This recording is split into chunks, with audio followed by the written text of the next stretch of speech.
کہ وَلَنَبْلُوَنَّكُمْ بِشَيْءٍ مِّنَ الْخَوْفِ وَالْجُوعِ وَنَقْصٍ مِّنَ الْأَمْوَالِ وَالْأَنفُسِ وَالثَّمَرَاتِ وَبَشِّرِ الصَّابِرِينَ الَّذِينَ إِذَا أَصَابَتْهُم مُّصِیبَةٌ قَالُوا إِنَّا لِلَّهِ وَإِنَّا إِلَیْهِ راجعون۔ یہ اِنَّا لِلَّهِ وَإِنَّا إِلَیْهِ راجعون کہنا،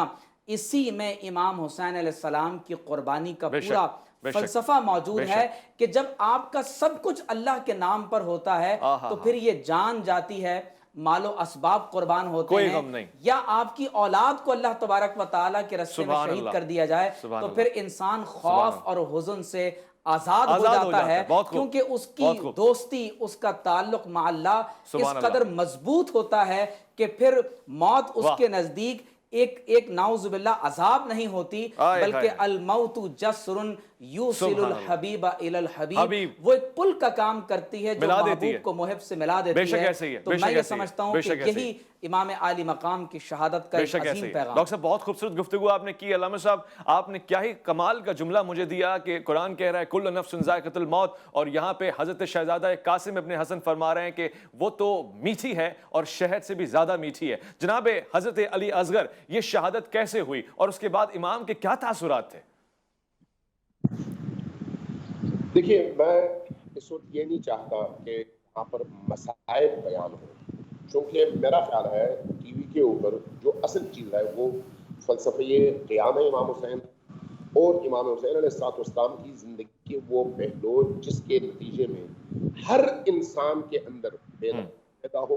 حمیت پیدا ہو، جرأت بھی پیدا ہو، عشق بھی پیدا ہو، محبت بھی پیدا ہو، اور نفسیاتی طور پر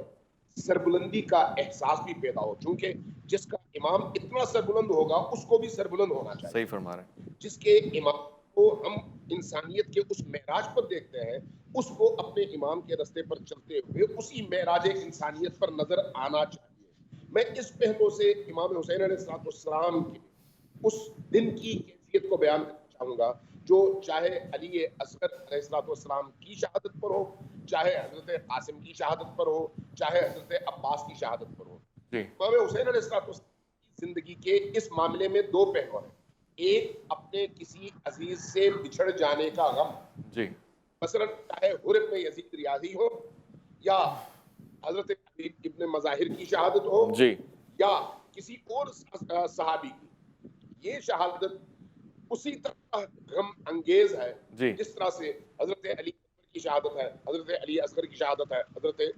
قاسم کی شہادت ہے۔ دونوں میں حسین علیہ السلام مغموم ہے، دونوں میں حسین علیہ السلام اشکبار ہے، لیکن جو چیز اہم ہے وہ یہ ہے کہ اس غم کی کیفیت میں، چاہے وہ اصحاب کی شہادت میں، چاہے وہ اہل البیت کی شہادت میں، امام حسین علیہ السلام کے عزم میں، استقلال میں، ان کی سربلندی میں، ان کے حوصلے میں، ان کی ہمت میں، ان کے کلام میں، ان کے شعار میں، ان کے خطاب میں، ان کے دشمن سے برتاؤ میں، ان کے اپنے ساتھیوں سے برتاؤ میں جو چیز نمایاں ہے وہ ہے انتہا درجے کا وہ حوصلہ جس کے لیے حسین بن ہے، کوئی اور اس مقام پر نظر آ نہیں سکتا۔ سبحان اللہ۔ جو چیز بڑی اہم ہے وہ مورخین نے لکھی ہے وہ یہ ہے کہ جیسے جیسے غم کے لمحات بڑھتے چلے گئے، قربانیاں بڑھتی چلی گئیں، لاشیں بکھرتی چلی گئیں، عزیزوں کی تعداد میں کمی آتی چلی گئی، درد بڑھتا چلا گیا، حسین السلام کے قدم استقامت میں مزید استحکام آتا چلا گیا۔ اللہ اکبر۔ شاید اسی روز کے لیے رسول کریم صلی اللہ علیہ وآلہ وسلم نے آپ کی اعلیٰ تربیت فرمائی تھی، اور شاید انہی مزاجوں سے پالا گیا تھا آپ کو، اور کیا کمال مرتبہ آپ کو حاصل ہوا کہ کتنا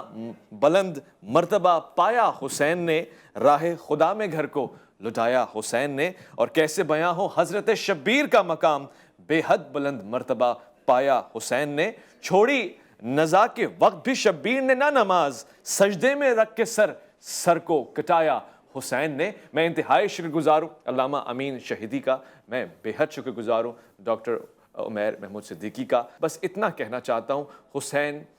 بامقصد ہیں، اور آج بھی ان کا مقصد حیات کا اور زندہ اور جاوداں ہونے کا ایک ایسا نمونہ ہے کہ جس کی کوئی نظیر و مثال نہیں ملتی ہے۔ ہم نے ہر رشتے سے حسین کو جاننا ہے تاکہ کوئی محروم نہ رہ جائے، اور ہر رشتے سے حسین کو پانا ہے تاکہ کوئی دور نہ رہ جائے۔ اگر کوئی بھانجا ہے، کوئی بھتیجا ہے، تو آئیے جناب قاسم کے رشتے سے دیکھیے، جناب اون و محمد کے رشتے سے دیکھیے۔ اگر کوئی بیٹا ہے تو جناب علی اکبر کے رشتے سے دیکھیے، اور اگر کوئی باپ ہے تو خود حسین بن کر علی اصغر کے رشتے سے دیکھیے۔ اگر کوئی شہزادی ہے، کوئی مستورات میں سے ہے، تو جناب زینب کو دیکھیے، اور جناب کبریٰ کو دیکھیے، جناب صغریٰ کو دیکھیے، جناب قاسم کی والدہ کو دیکھیے، اور ایسے بہت سارے پیغامات ہیں جو صرف کربلا ہی آپ کو دکھا سکتی ہے۔ دیکھیے، اور دیکھنے کے بعد ان آنکھوں کو تر کیجئے، حسین کے غم میں بھی اور دین کے پیغام انقلاب میں بھی۔ اپنا بہت خیال رکھیں گے، آپ اپنے سے بڑھ کے خیال رکھیں گے ملک پاکستان کا، اللہ کے فرمان کا، اللہ کی امان میں۔